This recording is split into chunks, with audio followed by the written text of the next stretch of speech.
Bien le bonjour, dans cette courte vidéo, je vais vous traiter d'un deuxième constituant alimentaire et j'ai nommé les lipides. À tout moment, vous pouvez mettre pause sur la vidéo pour remplir votre document de notes. Donc, les lipides, on les appelle également des gras, autres synonymes graisse ou huile.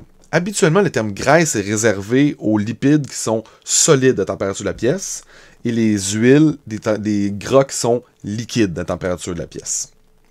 On va catégoriser, il y a plusieurs catégories de lipides qui existent. Celles qui vont nous intéresser surtout, ce sont les acides gras. Donc, acides gras. Pourquoi? Parce que c'est majoritairement eux qu'on va retrouver comme lipides alimentaires, donc ce qu'on va ingérer. On trouve aussi le cholestérol, qui appartient à la catégorie des stéroïdes. Ce n'est pas à savoir, mais je vais juste vous le mentionner pour que vous le sachiez. Le cholestérol, j'en traiterai pas beaucoup parce qu'on en consomme beaucoup moins et c'est vraiment plus les acides gras qui vont attirer notre attention compte tenu du fait de ce qu'on ingère quotidiennement.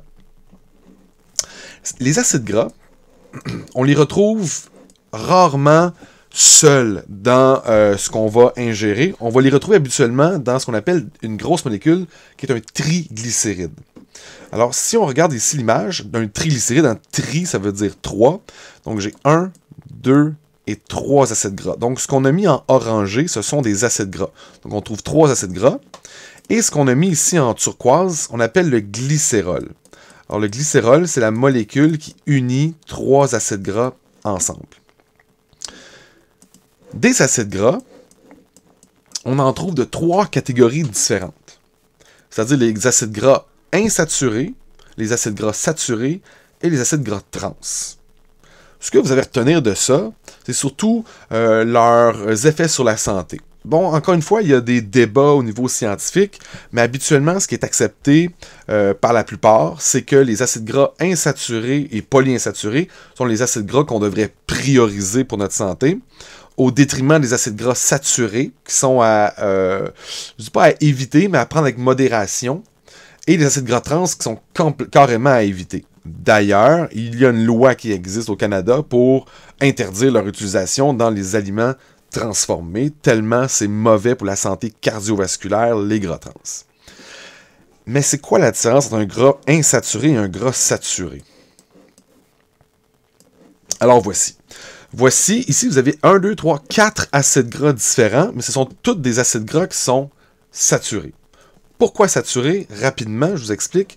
Vous voyez ici, c'est une immense molécule. D'ailleurs, ça me fait faire un rappel que les acides gras, les lipides, en fait, un de leurs rôles principal au niveau du corps, c'est une réserve énergétique. Donc, les lipides, pour 1 gramme de lipides, donc d'acides gras, on compte 37 kJ. Donc, ça, c'est pour chaque gramme. Donc, c'est le nutriment, le constituant alimentaire, devrais-je dire, qui nous donne le plus d'énergie pour 1 gramme.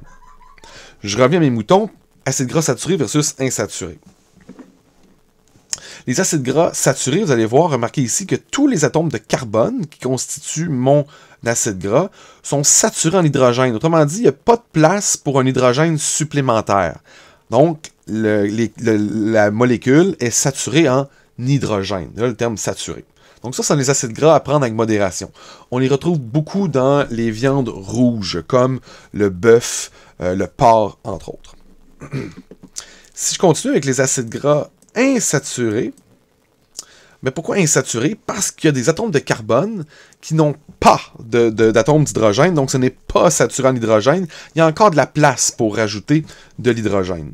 Donc, ce sont des gras qui sont insaturés. Un gras polyinsaturé, c'est qu'il y a plusieurs endroits où il n'y a pas d'atomes d'hydrogène, alors qu'un gras monoinsaturé, il y a un seul endroit où il y a un manque d'hydrogène. Donc, ce sont ces lipides-là qu'on devrait prioriser.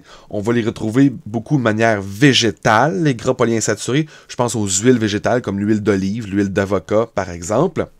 Mais aussi dans les poissons, on trouve beaucoup de gras polyinsaturés. Les gras trans, qu'est-ce que c'est? On prend un gras pour en fabriquer de manière artificielle. En industrie, on va prendre des gras polyinsaturés et on va les hydrogéner.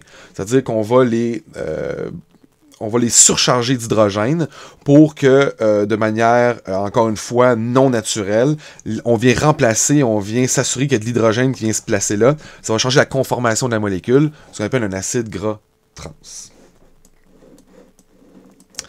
Donc, si je reviens à mon document de notes, comme je l'ai mentionné, il y a les lipides ont plusieurs fonctions. Entre autres, le cholestérol, c'est un stéroïde qui est à la base de la production de testostérone, entre autres, d'estrogène également.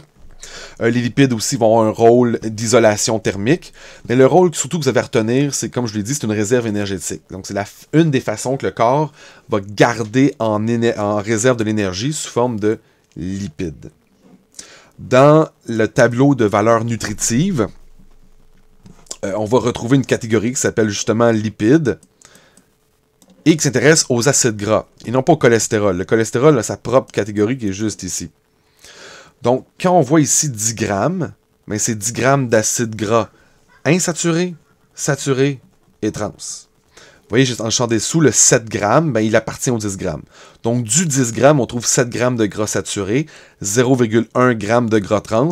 Même si c'est interdit dans la transformation alimentaire, il y a quand même de manière naturelle des gras trans dans certains aliments. Et où serait le 2,9 g manquant? Ce sont des gras insaturés, que ce soit mono ou polyinsaturés. Donc, voilà pour les lipides.